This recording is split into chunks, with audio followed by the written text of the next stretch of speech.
Hello. India news Madhya Pradesh Chhattisgarh के digital platform पर आपका स्वागत है। मैं हूँ आपके साथ में ऋतु तोमर।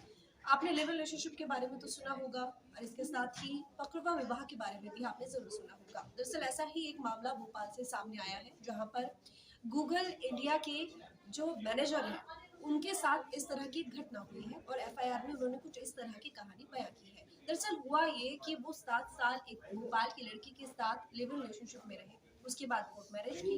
लेकिन कोर्ट मैरिज करने के बाद उन्होंने बेंगलुरु में जाकर एक दूसरी लड़की से शादी कर ली और शादी करने के बाद जो उनकी पहली पत्नी रही, जिनसे उन्होंने कोर्ट मैरिज की थी, उनसे मना कर दिया कि वो उनकी बीवी नहीं है। इसके बाद उन्होंने एफआईआर दर्ज कराई और एफआईआर में ये कंप्लेंट लिखाई कि जिनसे उनकी शादी कराई गई थी, यानी कि कोर्ट मैरिज जिनके साथ में वो लिव इन में रहे थे, उस लड़की के परिवार ने जबरदस्ती करके मैनेजर के साथ में शादी करवाई है। कुछ इस तरह की कहानी उन्होंने एफआईआर में दर्ज कराई है। लेकिन असल में पूरा मामला क्या है वो हम आपको बताते हैं। हालांकि फिलहाल इस पूरे मामले को लेकर जांच पड़ताल की जा रही है, लेकिन जो कहानी लड़की पक्ष की तरफ से बताई गई है वो जानकारी हम आपको देते हैं। दरअसल हुआ ये कि भोपाल के रहने वाले भारतीय प्रबंधन संस्थान यानी कि IIM शिलांग के क्लासमेट्स के बीच में प्यार हुआ, दोस्ती हुई और उन्होंने लिव इन में रहना शुरू कर दिया।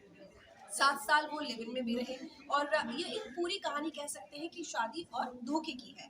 दोनों 7 साल रहे साथ में। युवती के परिवार वालों का कहना है कि दोनों ने कोर्ट मैरिज भी की है। इसी बीच युवक की गूगल इंडिया में मैनेजर के पद पर जॉब लग गई, जो कि पहले नहीं थी। शादी के बाद बीच में मैनेजर के पद पर गूगल इंडिया में जॉब लगी और फिर उसके बाद इस बीच युवक जो था वो बेंगलुरु में चला गया और बेंगलुरु में उस युवक ने दूसरी शादी कर ली। इसके बाद भोपाल आकर अपनी क्लासमेट रही युवती, जिनके साथ में वो 7 साल लिव इन में रहे थे, कोर्ट मैरिज करने के बाद दूसरी शादी करने के बाद बेंगलुरु में, फिर उसके बाद उसी युवती से जिसके साथ में 7 साल रहे थे दोबारा शादी कर ली, क्योंकि परिवार पहले कोर्ट मैरिज के लिए राजी नहीं था। जब परिवार राजी हो गया, उन्होंने अब उस शादी को स्वीकार कर लिया। तो उसके बाद उन्होंने कहा कि भाई शादी इस तरह से होनी चाहिए कि लोगों को पता चले, समाज उसे स्वीकार करे, इसलिए आप ठीक से शादी कीजिए। तो इसलिए दोबारा शादी की उस युवक ने। इसके बाद पूरा मामला थाने में पहुंचा, क्योंकि दूसरी शादी कर रही थी और वो युवती जो कि साथ में लिव इन रिलेशनशिप में रही थी, यानी कि पहली बीवी, फेसबुक के जरिए उसको इस सारी हकीकत का पता चला। युवती ने बेंगलुरु के थाने में जाकर युवक के खिलाफ कंप्लेंट भी दर्ज कराई। युवक का कहना है कि उसकी पकड़ुआ विवाह की तर्ज पर जबरन शादी करा दी गई, यानी कि युवक ने ये कहा है कि उसमें इसकी कोई गलती नहीं है। उसने जो शादी करी है वो दरअसल लड़की के घर वालों की गलती है। उन्होंने उसको जबरन अपने घर में नजरबंद रखा और इसके साथ ही प्रेशर देकर, धमकियां देकर शादी कराई।